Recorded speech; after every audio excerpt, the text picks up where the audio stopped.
Hello guys and gals, and welcome to another episode of Unique Items. Today we're going to be taking a look at one of the new Druid rings, which is the Mjölnic Ring. The Mjölnic Ring is even spelled with R-Y-N-G. It's got like runes and little symbols and stuff. Kind of reminds me of the Diablo text with the O with the cross in the center of it. The Mjölnic Ring is a pretty powerful ring, and we're going to be talking about it today and what you can potentially do to take advantage of it. So first off, it does have 10 to all resistances and 10 to shadow resistances. Those are pretty standard across all rings. And it does have a 135, up to 135 willpower. We've got up to 8% critical strike chance, which is nice to have on a ring. Usually what I end up putting on rings anyway. And then on top of that, we also have a 16 to 25% movement speed while Cataclysm is active, because this item is based around Cataclysm. It also has +1 to 2 to Endless Tempest, and Endless Tempest is something that we're going to be talking about for this build, but it basically allows you to have your Cataclysm last longer, which is definitely what you want. On top of this, we also have the special effect, which is while Cataclysm is active, you gain unlimited spirit. That's right, unlimited spirit. And you deal up to 40 to 100% increased damage. 100% times increased damage is a lot of additional bonus. This additional bonus obviously comes into play, though, only if you can keep Cataclysm on with 100% timing. So you got to make sure that you're using this ability and keeping it up constantly. But the thing is that Cataclysm has a pretty long cooldown. It's 60 seconds, and it doesn't last very long. It only lasts for 8.4 seconds at current duration. So how do you get Cataclysm active with basically 100% uptime so that you can actually take advantage of the 100% times multiplier? Well, we're going to talk about that. So let's read the flavor text, which is a singed wedding band fatally cracking. It evokes an old rhyme where a bride receives a ring from her beloved, causing them to be struck thrice. Only the bride was unscathed. So with this particular ring, the first thing that you're going to want to do to make this last longer is you're going to want to cap out the Endless Tempest glyph. The Endless Tempest, which is right here, which increases the duration of Hurricane and Cataclysm by 5% times. So the higher that you can make that, the better that you're going to get your duration, and you're going to be able to make Cataclysm last at least 15 times longer. On top of that, obviously finding an Endless Tempest that has a maxed out Endless Tempest bonus is going to be very useful here too, and a greater affix to boot would be very nice, because that's going to bring you to a much higher enhanced duration of Cataclysm. And as you can see, I'm already at 9.6 seconds, and we can make that longer. On top of this, you're also going to want to take a look in your Spirit Boon section, and you're going to take a look at the Calamity option, which is to extend the duration of ultimate skills by 25%. So I want to make sure you have that chosen. And this is going to get you up to 12 seconds on your Cataclysm. And that's not where we're going to end there, because it still has a 60-second cooldown, which is, of course, not very good. And you're going to want to bring that cooldown down as much as you possibly can. Now, there's a lot of ways to reduce cooldown. There's cooldown reduction equipment, which is obviously going to be very effective. Things like the Harlequin Crest, which provide a direct cooldown reduction, which can bring it down to 46.2.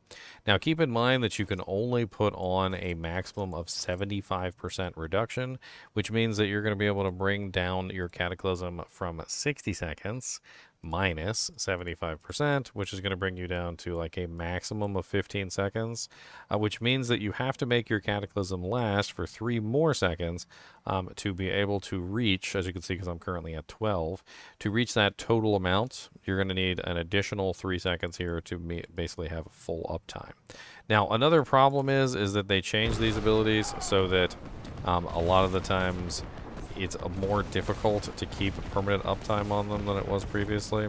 But as you can see, with just a couple changes, we've already managed to bring it up to 12 seconds, which isn't like too ridiculously hard.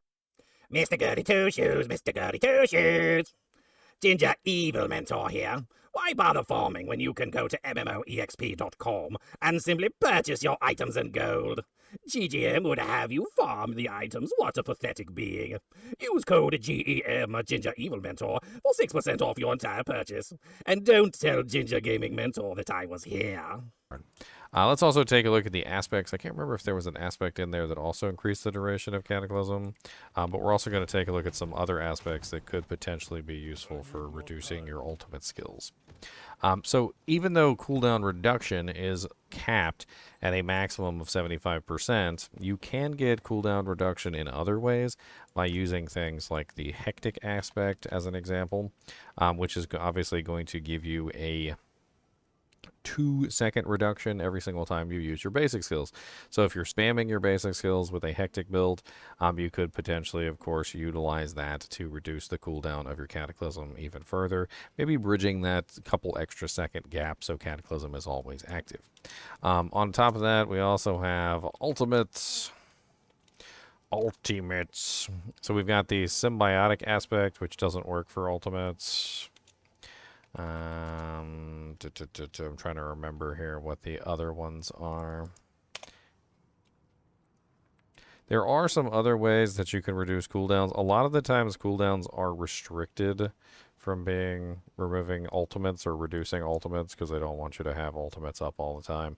But as you can see, with just the use of, say, like the basic aspect or the hectic aspect, getting as much increased duration as you possibly can through the Endless Tempest, getting obviously the increased duration through the Endless Tempest on the ring itself, especially getting the greater affix roll on that would probably be very helpful. And then utilizing the Spirit Boon, which is going to get you the Calamity, extends the duration, which is going to be really nice. There's also Calm Before the Storm, which is lucky hit. Nature magic skills have up to a 10% chance to reduce the cooldowns of your ultimate skills by 2 seconds. So if we were to choose this, for instance, I could potentially use my nature magic skills, and there's a lot of things that classify as nature magic skills to help reduce the cooldown even further. Not even needing hectic, but you could also include hectic into the equation if you don't have enough cooldown reduction. Right now, I'm not really sitting on a huge amount of cooldown reduction, right? So I don't have a massive amount, and I'm still at 60% or 60 seconds. But I can very easily just simply attack as fast as I possibly can with my nature magic skills to try and help reduce that through the lucky hit of the Spirit Boon. And as you can see, even though I currently ran out at 30 seconds, I was able to reduce like about 30 seconds worth of Cataclysm off of that before my Cataclysm ran out.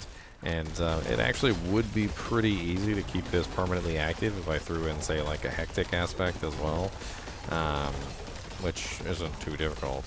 As you can see, I don't really have a lot of cooldown reduction on this build. And the reason why I don't have a lot of cooldown reduction on this build is because I'm currently using the symbiotic aspect, which pretty much reduces all my cooldowns for me, and I don't even really care. So, like, whenever I want a cooldown, like, say, for instance, I wanted Earthen Bulwark, I'm currently using this to just do this, and I can just simply reset my Earthen Bulwark cooldown at basically whenever I want to and have permanent access to Earthen Bulwark. So cooldowns aren't really a big deal for me, and I'm also not using Cataclysm anyway on this build, so I'm not really too worried about the additional multiplier. Although it could be kind of fun to like find a way to maybe like throw this into the build just for laughs. I mean, 100 times multiplier is 100 times multiplier, right? It could potentially replace Ring of the Starless Skies, I guess. I don't know. I mean, I would only be gaining a 50 times multiplier even with a perfect ring. So, I don't know. I do cast Cataclysm by accident through my Nature's Fury passive. So Nature's Fury actually does allow me to cast Cataclysm sometimes just by like coincidence, because it's a 35% chance to cast the opposite skill. So as you can see, even though I cast Petrify just now, I still got Cataclysm that way as well. So that could be also another way that you could add Cataclysm into the build without actually adding Cataclysm into the build, which could be kind of interesting. I think that this ring is definitely a very powerful addition to the game. Not only does it obviously give you unlimited spirits, but there are many ways that you can use to reduce the cooldown of Cataclysm, increase the duration of Cataclysm, and in general just make it so that Cataclysm is up with like 100% efficiency and gain a large amount of damage bonus in the process. Certainly a very interesting ring. Now, where does Mjölnic come from? Mjölnic comes from the Fell Council. It's a Infernal Hordes item. So if you want to get it, you're going to have to farm the Infernal Hordes, which is the new zone in Season 5.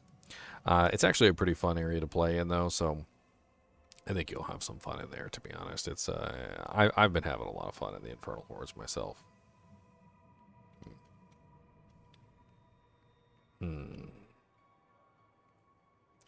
Anyway, as always, I do appreciate you guys and gals joining me for these videos. Be sure to let me know what you guys think about this ring down in the comments, and hit that like button and the subscribe button on the way out. And as always, keep watching.